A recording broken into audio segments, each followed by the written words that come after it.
देखो यहाँ पे ये इम्पोर्टेंट है इस क्वेश्चन में कि CuO.Al2O3 जो होता है वो थेनार्ड ब्लू कलर का होता है। क्या होता है? थेनार्ड ब्लू।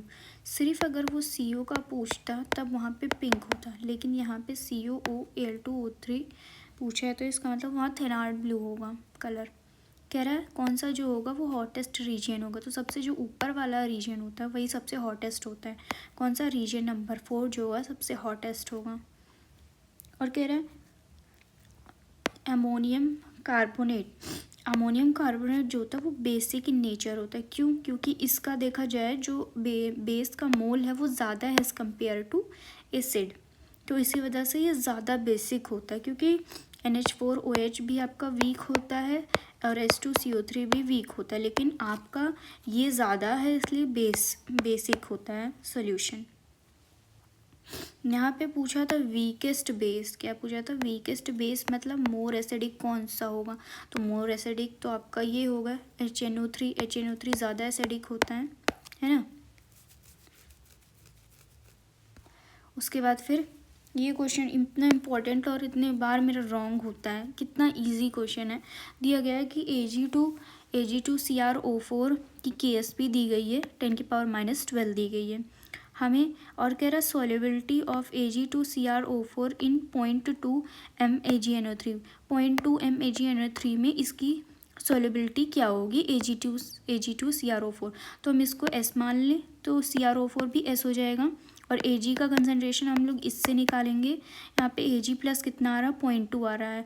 इसका मतलब हम इसका KSP जब लिखेंगे, इम्पॉर्टेंट यही है कि KSP को हम लोग यहाँ पे Ag प्लस का होल ट्वाइस लिखेंगे, ठीक है। Ag प्लस का होल ट्वाइस लिखेंगे और CrO4 लिखेंगे, फिर 0.2 इसके अंदर रखेंगे और इसका होल ट्वाइस करेंगे, और ये 10⁻12 दिया गया है, हमें CrO4 निकालना है तो हम वहाँ से S निकाल लेंगे।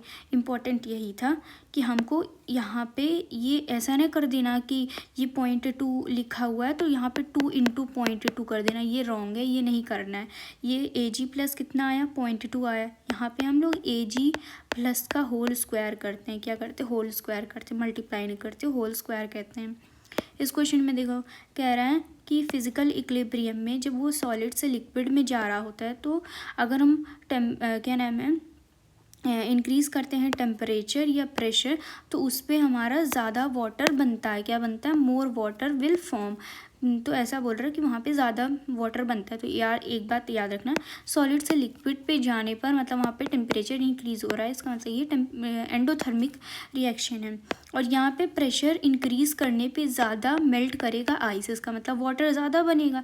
तो ये वाला स्टेटमेंट आपका सही हो गया।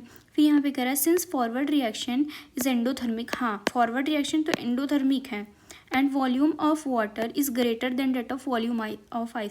ये रॉन्ग है, ये वाला पॉइंट रॉन्ग है कि वॉल्यूम ऑफ वाटर ज़्यादा होता है। अगर तुम खुद सोचो वॉल्यूम ऑफ वाटर ज़्यादा होगा तब वो बैकवर्ड रिएक्शन करेगा ना, फॉरवर्ड नहीं करेगा। तो इसलिए वॉल्यूम ऑफ वाटर जो होता है वो लेस होता है देन वॉल्यूम ऑफ आइस, इसलिए ये वाला रॉन्ग है, ये सही है, ठीक है।